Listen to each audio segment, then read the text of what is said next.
ბრწყინვალე შვიდეულის ორშაბათს საზოგადოება მიცვალებულთა სულებს იხსენებს. გარდაცვლილთა საფლავებთან შეკრებილებმა დღეს მიცვალებულების სახელზე სანთლები დაანთეს. მოსახსენებელი ლოცვები წაიკითხეს და საფლავები ყვავილებით შეამგეს. მარიცა გამყავს და ერთადერთი შვილი დამეგობრა და იგიც გამყავს. ნეტი რა დამჩენია შვილო, უნდა მოვიდე და ყოველთვის უნდა.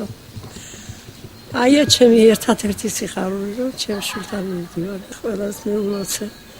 იორგობას და ადგომაც მიულოცე და ყველას გილოცავთ. არ ვაცდენ თარცეთ დღესასწაულს მიცვალებულის მოსახსენებლად. ამისე მგონია ცოცხლებია და რაც ისე მივესალმებით თითქოს ცოცხალ ადამიანს. ქრისტე აღსდგა მართლმადიდებლებმა გარდაცვლილებს აღდგომის ბრწყინვალე დღესასწაული ახარეს და სულის შესანდობარი დალიეს. ეს დღესასწაული ალბათ იმ ქვეყნიურ ხალხსაც უხარია, სადაც ვინც წასულები არიან და ჩვენს გვიხარია. საერთოდ დღესასწაულია ალბათ მე ვფიქრობ ასე.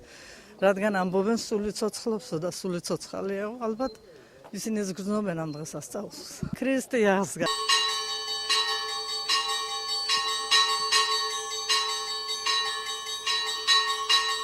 ტრადიციისამებრ საფლავები სასულიერო პირებმა აკურთხეს. ფერის სასაფლაო აქვე მოქმედი სამების ტაძრის მღვდელმა მამა დავით ჯაბუამ მოილოცა. სასულიერო პირმა აქვე აღნიშნა, რომ მართლმადიდებლური ტრადიციის მიხედვით მორწმუნეები საფლავებს ბრწყინვალე შვიდეულის დასრულების შემდეგ სტუმრობენ. ქრისტე აღსდგა ჭეშმარიტად გილოცავთ ამ წინველი ღვთის აღდგომის სასწაულს.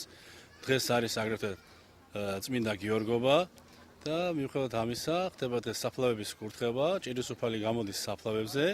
და მოიგონებს მათ გარდაცვლილებს, რომელიც დაწესდა პატრიარქის მიერ და არის ჩვენ სასაფლაოზე ტრადიცია. ასევე არის მიცვალებულთა ხსენების დღე 14 მაისს აღდგომიდან შემდეგ სამშაბათს ასევე ხდება ამ დროს საფლავების კურთხებაც და მათთვის ჩვენი წინაპრებისთვის პატივის მიღება.